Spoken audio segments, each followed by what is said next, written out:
राधा अष्टमी व्रत कथा। जय श्री कृष्णा, राधे राधे। आप सभी को राधा अष्टमी की हार्दिक शुभकामनाएं। आज भाद्रपद मास के शुक्ल पक्ष की अष्टमी तिथि है और आज ही के दिन श्री राधा रानी का प्राकट्य हुआ था और आज राधा अष्टमी का पवित्र त्योहार है। संसार में श्री राधा जैसी भाग्यवान कोई स्त्री नहीं है जिनके पति तीनों लोकों के स्वामी श्री कृष्ण सदैव उनके कंधे पर गलबैया डाले रहते हैं।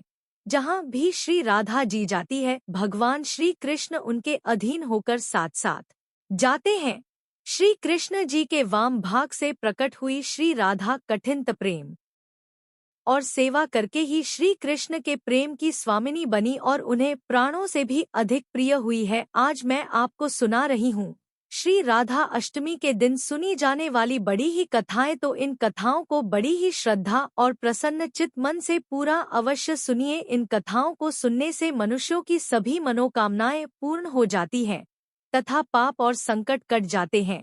जो पुण्य 1000 कुंवारियों के विवाह से प्राप्त होता है, यानी 1000 कन्यादान करने से जो पुण्य फल मिलता है, वह राधा अष्टमी का व्रत एक बार करने से मिल जाता है। अगर पापी मनुष्य यह भी इस व्रत को भोग पूर्वक या भक्ति पूर्वक करता है, वह भी अपने 1 करोड़ परिवार के सदस्यों के साथ भगवान विष्णु के लोक में जाता है। ब्रह्मवैवर्त पुराण के अनुसार रा का अर्थ है पाना और धा का अर्थ है मोक्ष, अर्थात श्री राधा जी के नाम जप से ही श्री कृष्ण और मोक्ष की प्राप्ति हो जाती है। पूर्व काल में श्री राधा ने संत सुरंग पर्वत पर 1 सहस्त्र दिव्य युगों तक निराहार रहकर तपस्या, इससे वे अत्यंत दुर्बल हो गई। भगवान श्री कृष्ण जी ने देखा कि श्री राधा चंद्रमा की एक कला के समान अत्यंत कृश हो गई है। तब भगवान श्री कृष्ण करुणा से द्रवित होकर श्री राधा को छाती से लगाकर फूट फूट कर रोने लगे। भगवान श्री कृष्ण ने श्री राधा को वर देते हुए कहा, राधे तुम्हारा स्थान मेरे वक्ष स्थल पर है,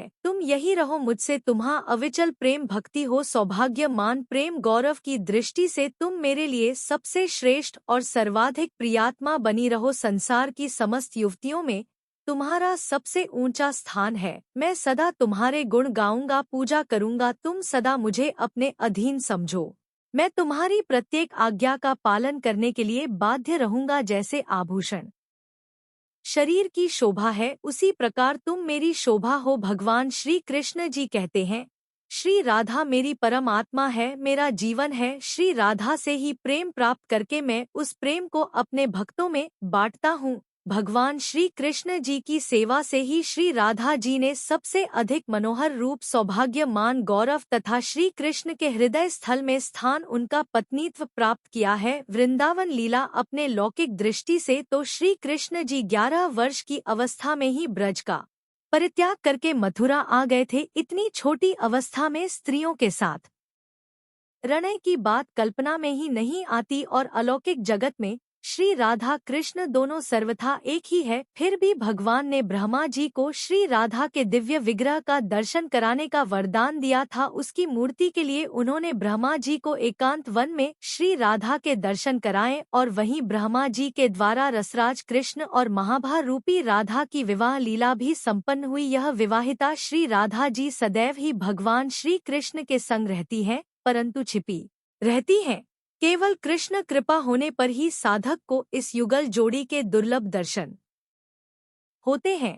पौराणिक कथाओं के अनुसार राधा माता गोलोक में श्री कृष्ण जी के साथ निवास करती थी। एक बार देवी राधा गोलोक से कहीं बाहर गई, जब वापस आई तो देखा कि कृष्ण भगवान गोलोक में नहीं है। उस समय भगवान श्री कृष्ण अपनी एक सखी विराजा के साथ गोलोक में घूम रहे थे। यह बात जब राधा जी को मालूम हुई तो उन्हें गुस्सा आया और वे सीधे उनके पास पहुंच गई। वहां पहुंचकर उन्होंने भगवान श्री कृष्ण को बहुत भला बुरा कहा। राधा जी का यह व्यवहार भगवान श्री कृष्ण के मित्र श्रीदामा को बुरा लगा और उन्होंने राधा जी को पृथ्वी पर जन्म लेने का श्राप दे दिया। राधा रानी को इतने गुस्से में देखकर कृष्ण भगवान की सखी विराजा भी वहां से चली गई। इस श्राप के बाद राधा रानी ने बदले में श्रीदामा को श्राप देते हुए राक्षस कुल में जन्म लेने का श्राप दे दिया। राधा रानी के द्वारा दिए गए श्राप के कारण ही श्रीदामा का जन्म शंखचूर्ण दानव के रूप में हुआ था। दानव कुल में जन्म लेने के बाद भी भगवान विष्णु का अनन्य भक्त बना। वहीं दूसरी और राधा रानी ने भी पृथ्वी पर वृषभानु के घर पुत्री के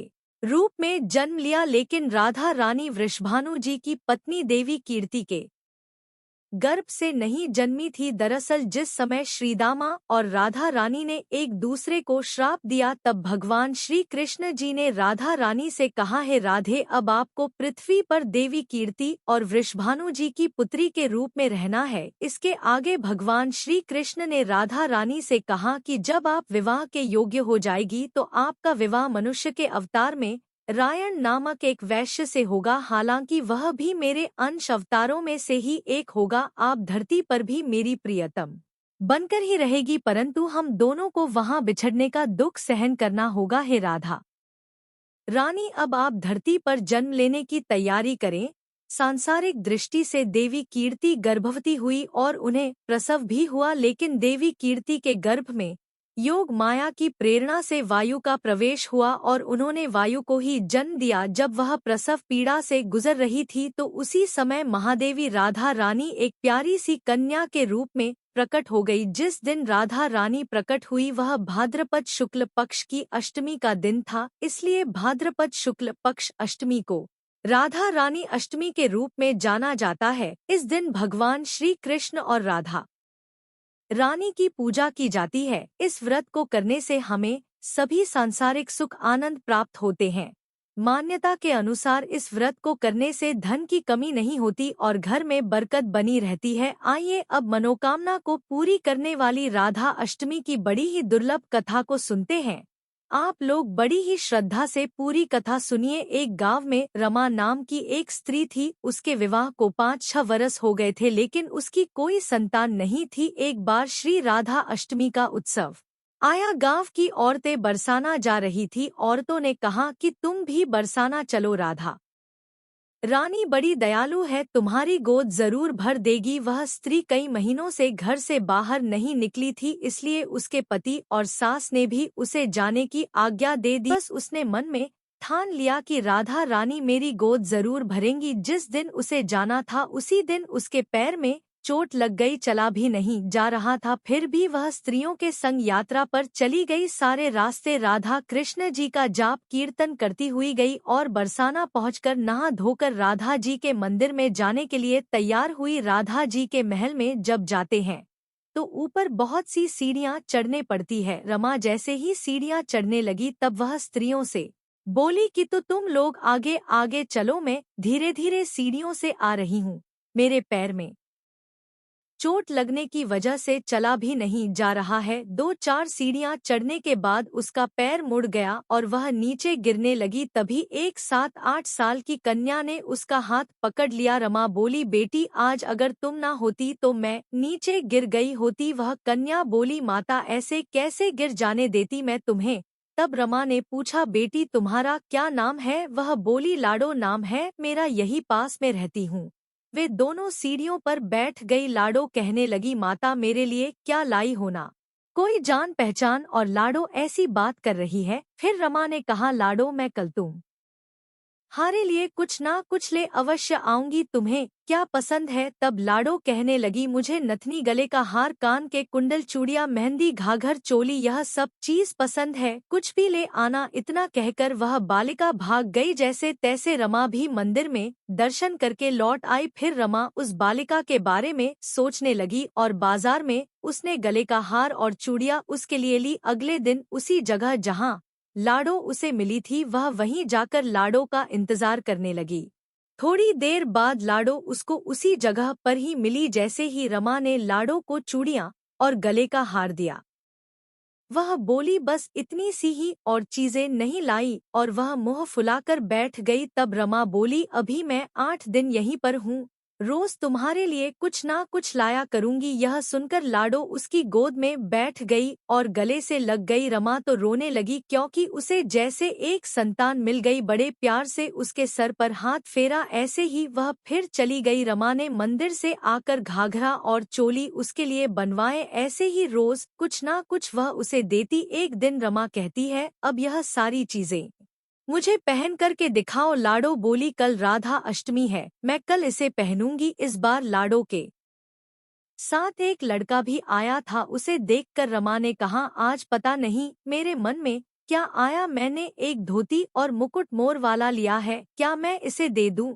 लाडो बोली, काना है, मेरे साथ ही रहता है, हाँ तुम इसे दे दो। ऐसा कहकर वे दोनों सामान ले लेकर चले गए। अगले दिन राधा अष्टमी थी। जब रमा सीढ़ियों पर आई, वहां उसे आज कोई नहीं मिला, ना वह लाडो और ना ही वह लड़का। बहुत इंतजार के बाद जब वह मंदिर में पहुंची तो वहां बहुत भीड़ थी, कीर्तन और नृत्य हो रहा था। इसी तरह भीड़ को चीरती हुई वह आगे पहुंची और वहां पहुंचकर वह राधा जी को देखा और ठाकुर जी को देखा। रमा ने जो जो चीजें लाडो को दी थी वही सारा सामान राधा कृष्ण जी पहने हुए थे। वह पत्थर सी हो गई, आंखों से आंसू बहने लगे। बात समझते देर ना लगी कि वह लाडो राधा जी और कना कृष्ण जी हैं।